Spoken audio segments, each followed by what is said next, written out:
Blessings, blessings to all of you. Good morning, good morning, good morning, amazing, amazing people of God. I am so grateful that each of you were able to join me on this awesome morning. I was just sharing and tagging and sharing just a little bit to let people know that I'm on. So on this morning, I want to thank you. I want to personally thank you for joining me faithfully for every Tuesday for Quick Word Tuesday. If you have just a moment, if you can tag just a few people, just share with a few people and let them know that I am on.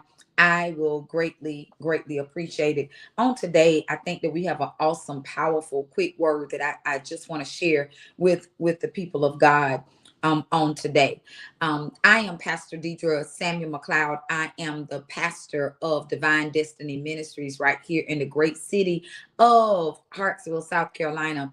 I am also the online facilitator for the amazing women's group that I have here online, which is called the Daughters of Zion. The Daughters of Zion on Facebook is called the Daughters of Zion Bible Study Group. If you answer the three questions, I promise you I'll let you right on in. On this morning, I just want to share just a word with you about balance that I wish that somebody would have said to me. For the past week or so, we've been having conversations about balance. Me and my husband been talking about balance. We've been talking about how to balance our lives out even the more as still being effective, still doing the thing that God has called us to do, still doing the things that we need to do, but still doing it with balance. When I first got saved, I can say that I had no balance. When I was calling to the ministry, I shared last night with my ministers and my deacon on last night about that. I thought the more burnout I was, the more I showed up, the more things that I did, that would have made me look like that I was taking my call from God more serious. I thought that if I didn't miss anything, that if I showed up for everything, if no matter what was going on in my life, that made me feel like that God was more pleased with what I was doing. And one day the Lord spoke to me, and the Lord gave me the scripture I shared last night with my ministers about how the Lord gave me Proverbs 11:1, and it talked about a false balance is an abomination to the Lord, but a just weight is his delight. And so I was telling them that all that time that I thought that the more I gave, the more I showed up, the more tired I was, the more I gave of myself and with no boundaries, that the more people would appreciate me, the more people would have showed up for me, the more saved that I would have looked. And I remember the Lord dealt with me about that, about having a false balance was an abomination unto him. And even I went to my husband, even when I was accepting my call into ministry, and I asked him because I saw another woman did the same thing when she was being called into the ministry, that she went to her husband, and her husband told her flat out that he didn't believe that she was ready because she lacked balance. And I started looking at my own self, and I was the same way. Bryson used to be really, really sick when he was a baby, and he was always in and out of the hospital. And I remember times that I didn't even stay at the hospital because I felt like that I was being judged, or I was being ridiculed, or I was being made to look like that I was not taking my call serious because I still wasn't at church, or that I lacked faith because I still wasn't at church, even though my child was in the hospital, even though my child was going through something. And in my mind, that was the perception that the people gave me, that I thought that I had to meet that measure. And I remember also another time, and I'm gonna give you more scripture. I'm laying the foundation of my testimony. And then I remember one day that I had gotten pneumonia. As a matter of fact, I had pneumonia, and I was so sick. And my husband had their Christmas party for his job, and he wanted me to go. And I was so sick I couldn't even hardly hold my head up. And I remember at that time I thought that they were my friends, and they was like, you still need to come to church, and you did it. No, no, no, no. And I was like, and I at that moment I got so frustrated, and I was so angry because I was like, they kept telling me, no, you can't say that you sick. The power of life and death is in the tongue. And I said, you say what you want to say. It's not that I don't believe that I'm healed, but presently I have pneumonia. I'm presently I am too sick to even hold my head up off the pillow to even come. And coming now will not glorify God. It will only satisfy you by the fact of me showing up. And so I had to just reevaluate my entire life and said, God, am I really pleasing you? So when God gave me the scripture about false balance is an abomination to him, all this time that I thought that I was pleasing God by showing up, by doing this, by the harder that I worked, the sicker that I was, the broker that I was, the more tired that I was given, and all of that, it was satisfying people, but it was not satisfying God. So I had to get to the point, God, am I satisfying you? God, are you pleased with my life? God, are you pleased with me still showing up and then I'm run down? Are you still pleased with it? Because God don't require that for us because he didn't do it. And so at this point now, I want to really help the saints and say, do I really have balance in my life? Am I really balanced? Because right now I'm giving and I'm doing and I'm doing all of this, but I'm tired, but I'm broke. I sacrifice even my own sanity. I sacrifice my own family. I sacrifice everything. But God, are you pleased with what I'm doing, or am I just only satisfying the people? Because I don't want people to say that I'm not real. Am I doing all of this because I want people to say that they're satisfied with me showing up? It made them feel good, but did God feel good off of it? And so balance matters to God, because God never designed faith to be lived at such extreme measures that you sacrifice your sanity, that you sacrifice your health, that you sacrifice. I had clients, I had no balance even in the salon. I work, client after client after client after client. Sick, had surgery, just had my babies, my rest for about a week or two, and went right back and work. But when the opportunity came off of any little thing that I might have said wrong, because I'm not looking at the fact that I might have been tired and I might have been a little snappy, or not looking at the fact that I'm sick and I'm hungry, but and have not used the bathroom all day, but I stood here and still took care of all of your needs, even when I sacrificed my own. And when they got the opportunity, because people do what people do, what's best for them, but people don't always tell you what you need to do that's best for you. And sometimes we're dying in the church. We're losing our marriages. We're sacrificing our kids, and we're not spending time with our children because we're trying to do everything to satisfy other people. And at the end of the day, at any given moment, they'll walk away from you with no regard of your feelings, no regard of how you felt, no regard that your marriage is tore up, no regard that your children are angry with you because you sacrifice spending time with them just to show up to make them feel good. And God is not pleased. God is not pleased. And so I want to say to the church, I want to tell the church what nobody told me. I want to tell the church what nobody said to me, that you got to have balance. I heard prophetess Valerie Moore, not prophetess Valerie Moore. It was Pastor Renee Glenn, and she said that the very last days of her mom's life, she said that her mom was really sick.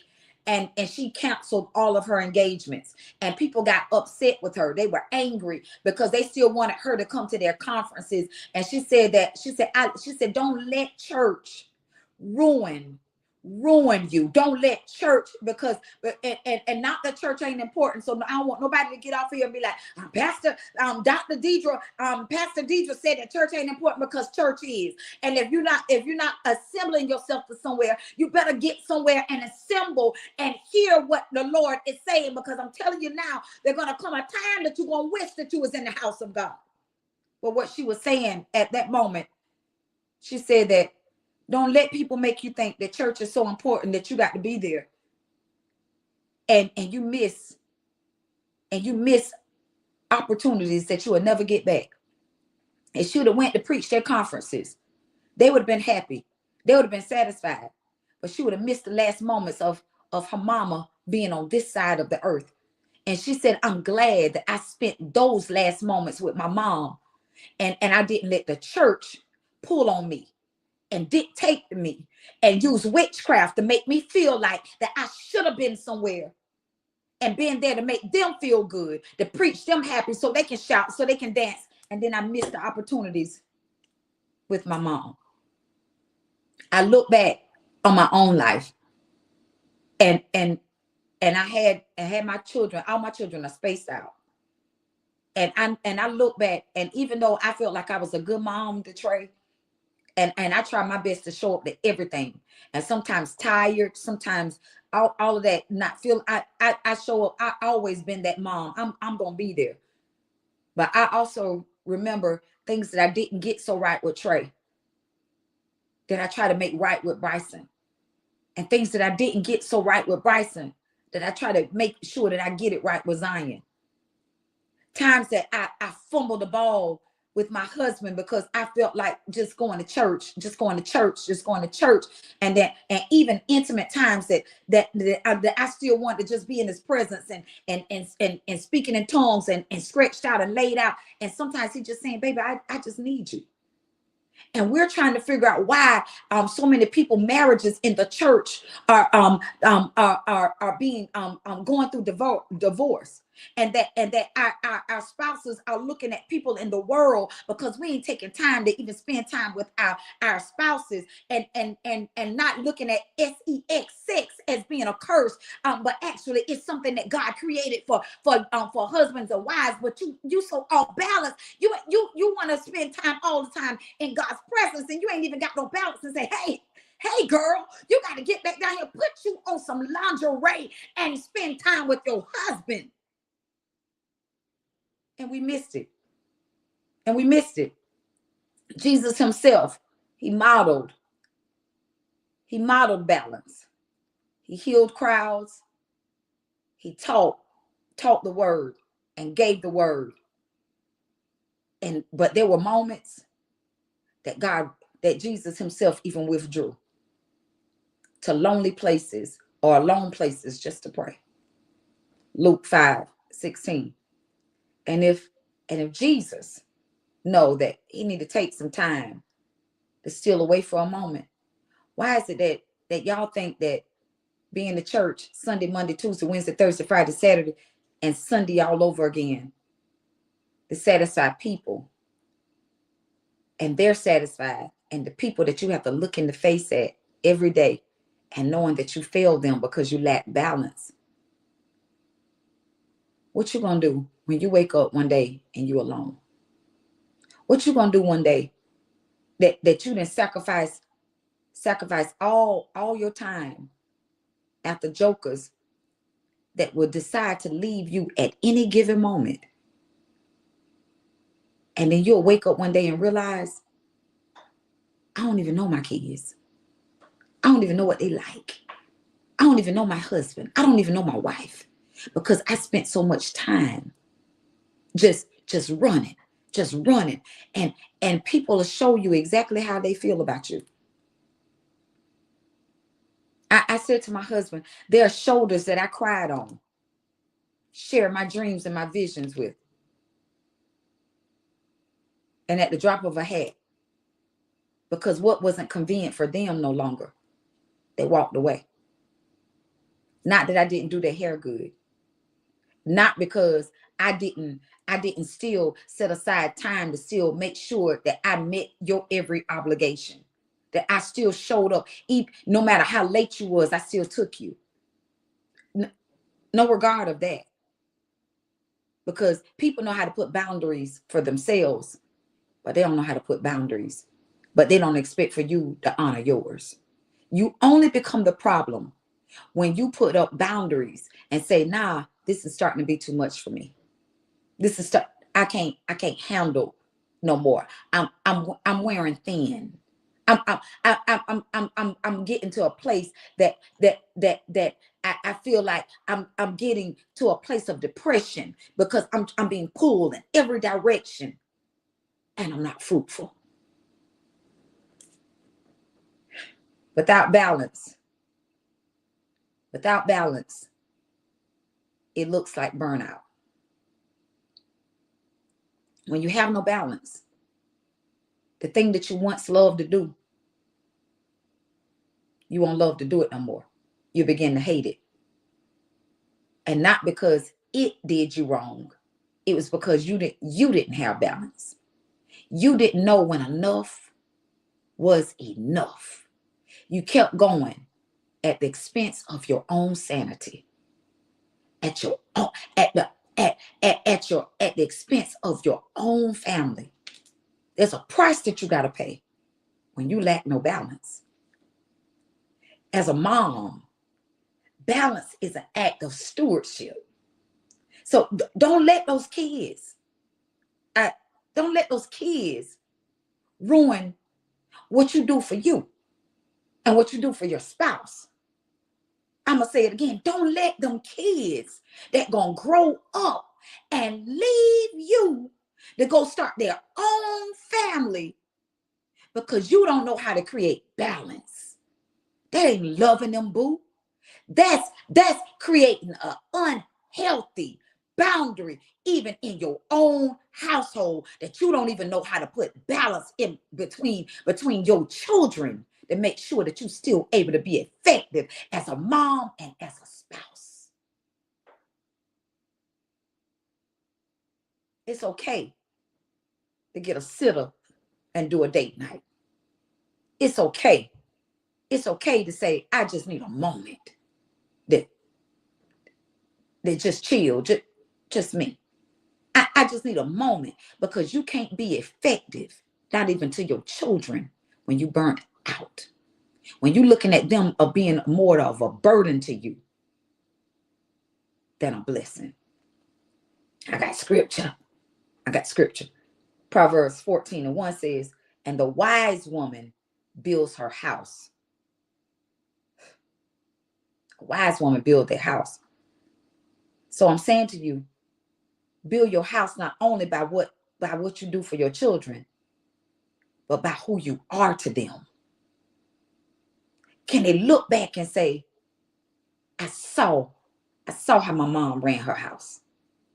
I saw my mom know how to balance it all out, know how to clean, know how to take care of us, know how to take care of my dad, know how to take care, and vice versa. And dad know how to take care of mom, know how to take care of the kids, know how to go to work, and know how to still have a career, and know how to serve Jesus and serve. And I'm talking about serve God. Because I'm gonna say Jesus, because honoring Jesus is still honoring God. Because we even then start just saying God, because we don't want to honor Jesus, and there are too many false gods. And I really know who y'all talking about when I read y'all comments, when y'all say, I thank lowercase g for allowing me to still have another birthday. I thank lowercase g for giving me a job. And so that let me know what God that you're talking about. So to make sure that I'm perfectly clear, Jesus. It wasn't that Martha was doing such a bad thing of cleaning the house.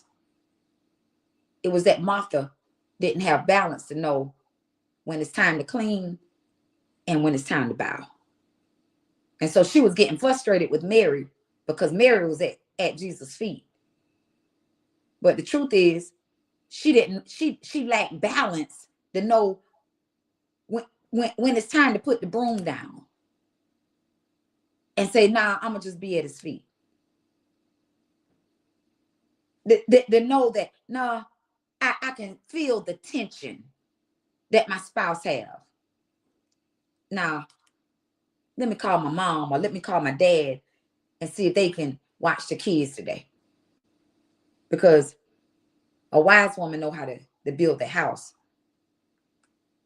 And if you neglect rest, if you neglect prayer, if you neglect personal time for yourself, if you neglect taking care of each other, even in your marriage, I'm telling you now, you're going to wake up one day and you're going to regret it. And the last thing is, for me, I just had a meeting with my own ministers talking about balance. Because I talk about I'm being pulled this way because somebody need prayer. Somebody need encouragement. Somebody need mentoring. Somebody need a word. All while I'm being mom, I'm being wife, I'm being a business owner, I'm being the pastor. I'm trying to show up at everything to support everybody, to show everybody that I don't show favoritism and that I'm right here.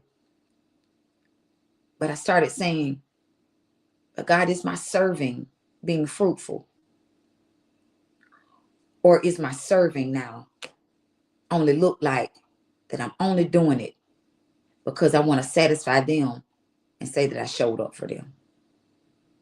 Now, don't get me wrong. You can still show up for people sometimes. But when it start wearing on you and it start wearing you down, you have to start asking yourself, is it worth it? Is it worth it at this point? God, what I do for you, I want to make sure that it lasts. Scripture. Galatians 6:9, one of my favorite scriptures. Don't get weary and well doing. For in due season, you'll reap if you faint not. How we don't wear ourselves out. When I first started running track, I used to take off wide open, but we had to keep running laps. And in the beginning, I was outrunning everybody because I took off out the gate wide open. And everybody was behind me. But after a while, because the race was so long, I started wearing down. And I was getting weary. But if I would have paced myself, I created a balance, I'd have been able to run a little bit longer. And then at the end, the energy that I would have saved up to be able to take me across the finish line to cause myself to win the race, I would have had it. But because I lost it all in the beginning and I got so worn down in the middle of the race that even in the end, I saw the end of the race. I saw the finish line. But I couldn't make it to win because I was too tired. Ask yourself, is it worth it?